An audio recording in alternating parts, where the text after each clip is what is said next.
Eh bien, bonjour à toutes et à tous, c'est Naël, j'espère que vous allez toutes et tous très bien. Aujourd'hui, on se retrouve dans une nouvelle vidéo. Alors, une vidéo un peu plus particulière par rapport à autre chose, parce que je voulais vous présenter une bibliothèque de fonctions que j'ai développée, donc dans le cadre de ma formation, qui permet de faire du réseau de manière générale, c'est-à-dire de l'adressage, calculer des adresses IP, calculer des masques, etc.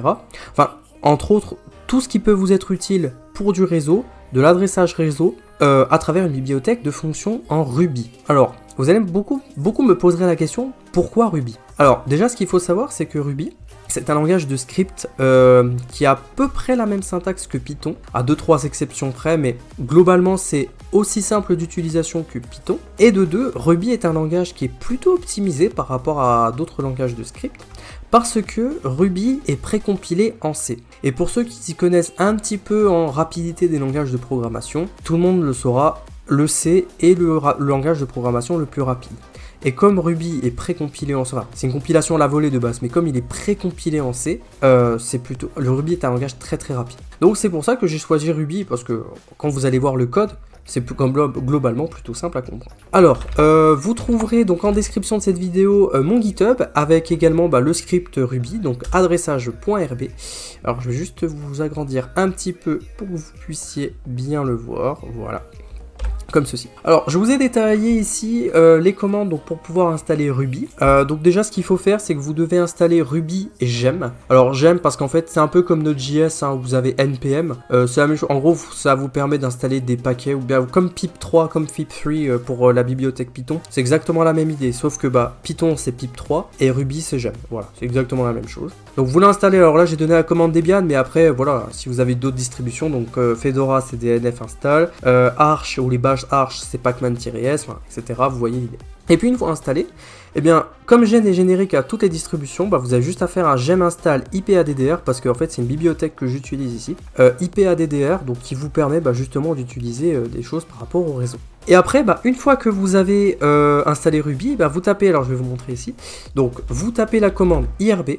Donc en gros, IRB, ça vous permet de faire justement Interactive Ruby Shell, en gros qui vous permet de directement appeler vos fonctions Ruby. En fait, c'est tout l'intérêt de Ruby, c'est que par rapport en Python, où vous appelez des scripts Python justement, Ruby, l'intérêt c'est d'appeler vos fonctions à la volée. Alors bien sûr, hein, après vous pouvez très bien faire par exemple un Ruby adressage.rb, mais ici ça fait rien, ce qui est normal parce que j'appelle pas de fonction principale, vous voyez l'idée. Donc je vais vous montrer le code de ce petit script que je trouve très sympathique, enfin plutôt ces bibliothèques de fonctions que j'aime plutôt bien. Alors, vous avez déjà plusieurs fonctions de base que j'utilise, par exemple bin, il n'y a pas de fonction bin en Ruby, donc du coup j'ai dû la coder. Alors elle fonctionne très bien, hein. En fait c'est juste que vous avez un format donc, qui est utilisé et ça convertit sous un octet minimal. Donc par exemple, hein, alors on va faire le truc, hein, donc si vous faites IRB, donc déjà il faudrait que vous loadez le fichier, donc comme ceci, vous faites load adressage.rb, si vous mettez true c'est bon, c'est que le fichier il est loadé, et l'intérêt c'est que vous pouvez appeler toutes vos fonctions comme ceci à la volée.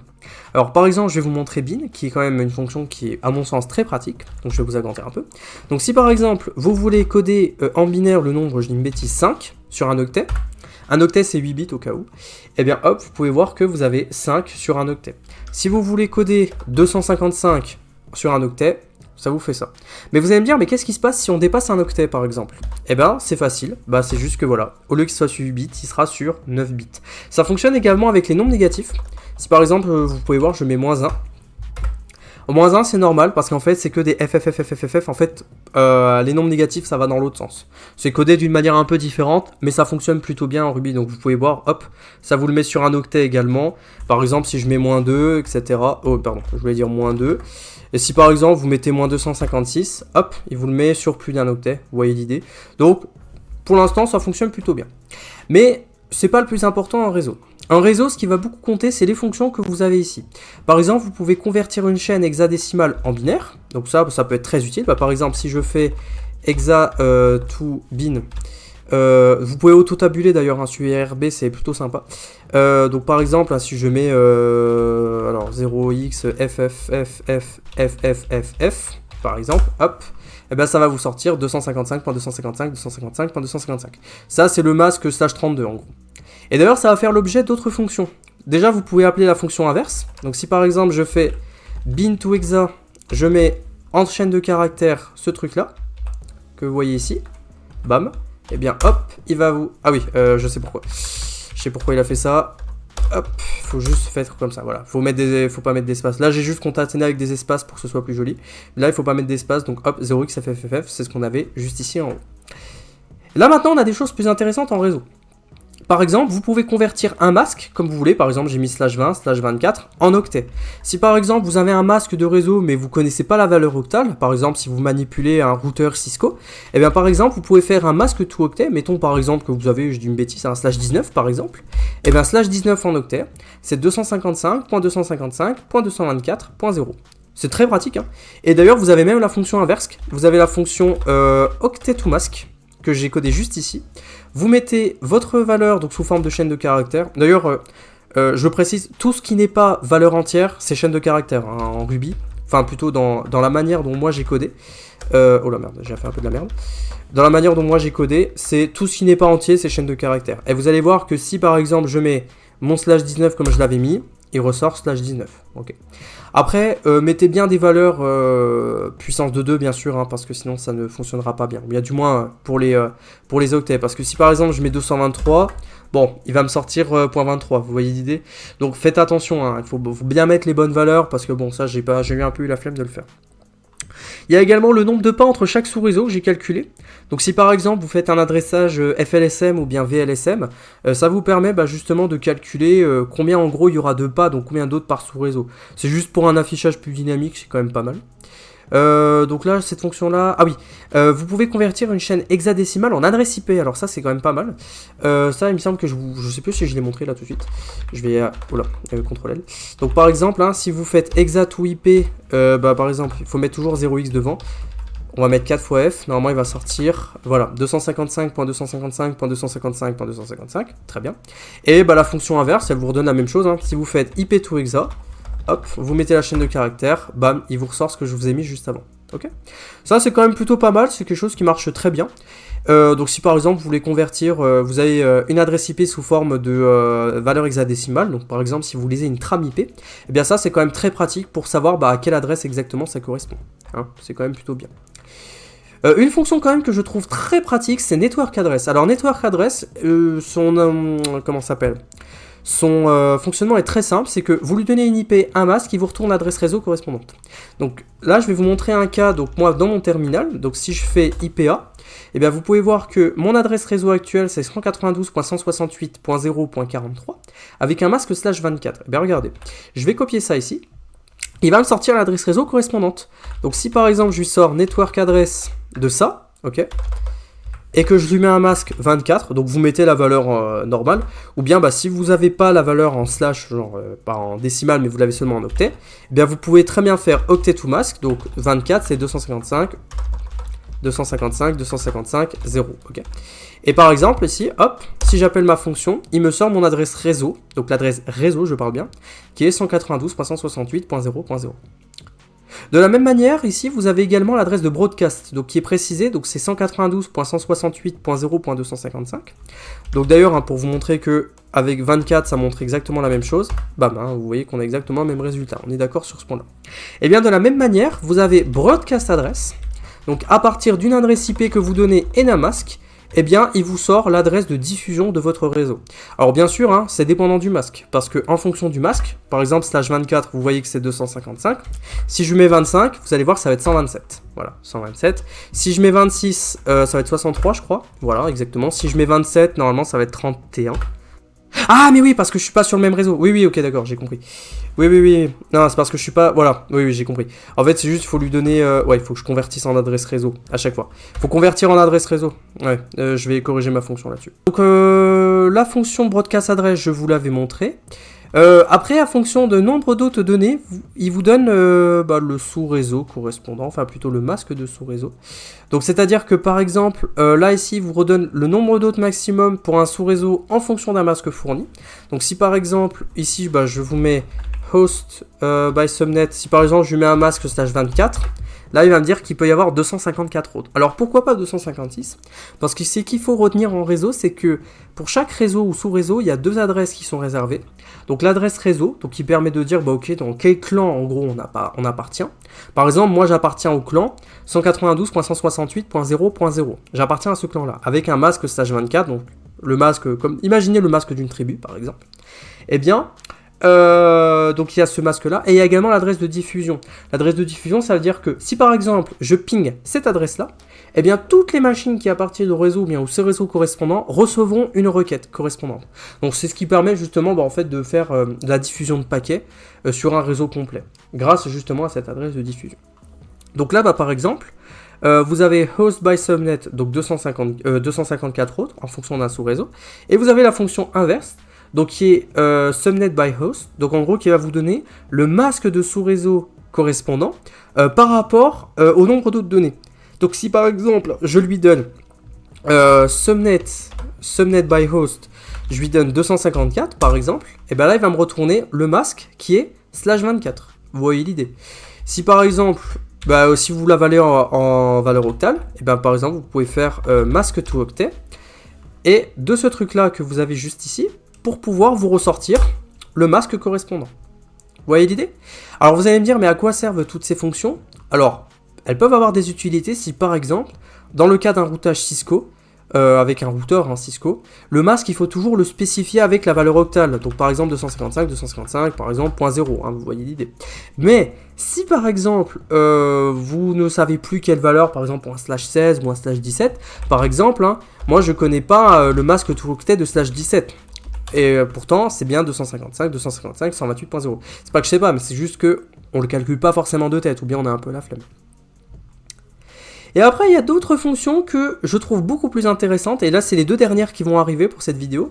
C'est FLSM et VLSM.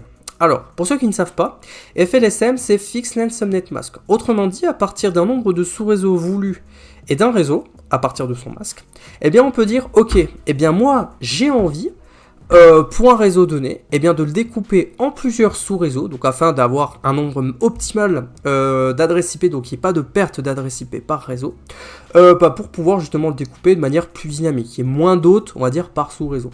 Ça permet de faire un découpage qui est quand même plutôt dynamique, et ça permet de mieux se repérer en entreprise, pour savoir quel équipement est rangé à tel endroit, vous voyez l'idée. Et donc, il faut pour ça découper un réseau qu'on a de base en plusieurs sous-réseaux. Et l'idée justement c'est qu'il y a deux types d'adressage. Donc il y a un adressage FLSM, donc qui veut dire Fixed Length Subnet Mask. Autrement dit, à partir d'un nombre de sous-réseaux voulus, vous le découpez en non-subnet sous-réseau de manière fixe. C'est-à-dire que chaque sous-réseau aura la même taille. Alors que VLSM, que vous voyez juste en bas, justement qui veut dire Variable Length Subnet Mask, autrement dit, les sous-réseaux n'auront pas tous la même taille. Démonstration. Si par exemple, alors il faut déclarer plutôt un dictionnaire pour ça, je vais vous montrer ici. Donc par exemple, il faut lui donner de base donc un tableau, donc clé-valeur. Donc par exemple, mettons que je veux faire un adressage de /24 pour 192.168.0.0. D'ailleurs, si vous lui donnez une autre valeur, par exemple que 192.168, je sais pas, si vous mettez 43, il va convertir en adresse réseau à la base. Donc du coup, vous pouvez mettre ce que vous voulez en fait. Et puis, donc une adresse avec son masque. Du moins, une adresse avec son masque. Donc moi, je vais mettre 0.0 pour être sûr. Si par exemple, vous lui donnez ça, ok, mettons, et que par exemple, vous voulez, avec ce dictionnaire, vous voulez, je ne sais pas, moi, 16 sous-réseaux, par exemple, eh bien, vous voulez 16 sous-réseaux, bam, vous appelez la fonction, il va vous découper le réseau 192.168.0.réseau en 16 sous-réseaux identiques. Et vous pouvez voir d'ailleurs que c'est juste, il va recalculer le nouveau masque, donc ici, donc 24 plus 4, parce qu'on ajoute 4 bits. Donc 24 plus 4, 28. Il vous le redonne, d'ailleurs je vous le redonne même en valeur octale, au cas où. Il vous donne également la taille de chaque sous-réseau. Donc du coup, comme on l'a découpé ici, ça va être 16 autres par sous-réseau. Eh bien, je vous donne le nombre de sous-réseaux traités, l'adresse réseau correspondante à chaque sous-réseau, ainsi que son masque. Donc si par exemple, je vais prendre une adresse au pif ici. Si par exemple, je vais prendre 45, tiens, regardez. Si par exemple, je mets network adresse de ce truc-là avec le masque 28, par exemple, 28, et bien il va voir qu'il va vous ressortir 32, qui correspond bien à ce réseau-là. Ok ? Ça fonctionne exactement de la même manière, mon dictionnaire, si par exemple, vous lui mettez un tableau de sous-réseau, donc par exemple, hein, je veux 192.168.0.0, et je veux 192.168.254.0, par exemple. Eh bien, ça va fonctionner de la même manière. Si par exemple, vous réappelez ici, eh bien, attendez, je vais augmenter un peu, je vais réduire un peu, eh bien, il va vous effectuer le sous-adressage pour non seulement le sous-réseau que je vous ai donné ici, donc c'est-à-dire 192.168.0.0 et 192.168.254.0. Ça marche également de la même manière, si par exemple ici, vous mettez seulement un réseau là, mais que par exemple, vous pouvez très bien découper un autre sous-réseau, je vais vous donner un exemple. Par exemple, j'ai envie de découper celui-là, tiens, hop, j'ai envie de découper celui-là en deux sous-réseaux. Et bien par exemple, je vais lui mettre, je sais pas, donc j'ai dit 28, par exemple, 28, et j'ai dit alors 192, 168, alors on va prendre celui-là, allez, hop, point 0, point 176, par exemple, ok, par exemple, hein, et que, par exemple, je veux découper tout ça en deux sous-réseaux, par exemple. Eh bien hop, je vais appeler FLSM, je veux deux sous-réseaux. Et bien là, vous pouvez voir que pour l'autre, il y aura 128 autres, parce qu'en fait là, je le découpe juste en deux. Donc hop, deux sous-réseaux aussi. Et pour celui-là, vous pouvez voir que je le découpe encore en deux, parce que je lui donne un masque /28. Donc hop, on ajoute seulement un bit, parce que 2 puissance 1, ça fait 2. Et puis hop, bah, il va me le découper normalement. Vous pouvez voir que l'adresse de diffusion était 191, si je remonte plus haut. L'adresse de diffusion était 191, donc il me l'a bien découpé en deux sous-réseaux totalement identiques. Alors ça fonctionne de la même manière si vous mettez VLSM.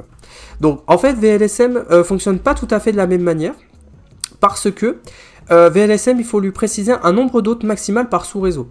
Autrement dit, si par exemple vous voulez un sous-réseau, je sais pas, avec 15 hôtes et que vous en voulez un autre avec 60 hôtes par exemple, et bien par exemple vous pouvez mettre, par exemple vous pouvez déclarer un tableau subnet. Alors je mets subnet hein, mais vous pouvez l'appeler autrement, hein. Par exemple je vais l'appeler Naël ou bien peu importe. Hein.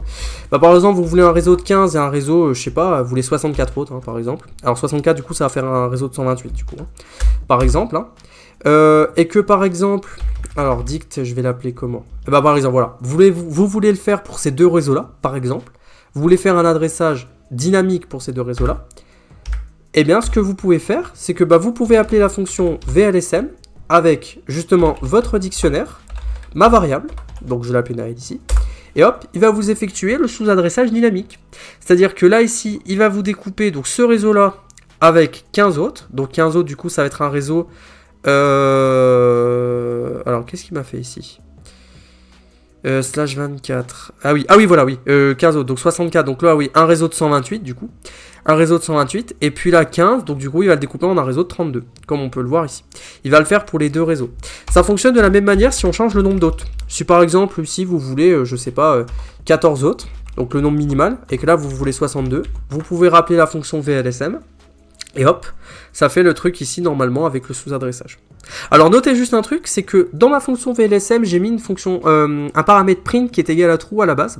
Alors vous allez dire, d'ailleurs VLSM est également FLSM. Alors vous allez me dire ça sert à quoi? En fait c'est juste que si par exemple vous mettez false ici, en fait au lieu de vous directement faire l'affichage, il va vous renvoyer le tableau correspondant avec tous les sous-réseaux.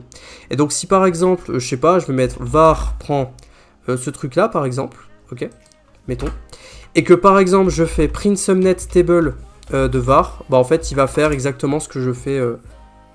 Oui voilà, en fait c'est juste il va faire exactement ce que je fais ici. Voilà, c'est juste que bon il le découpe en plusieurs sous-réseaux.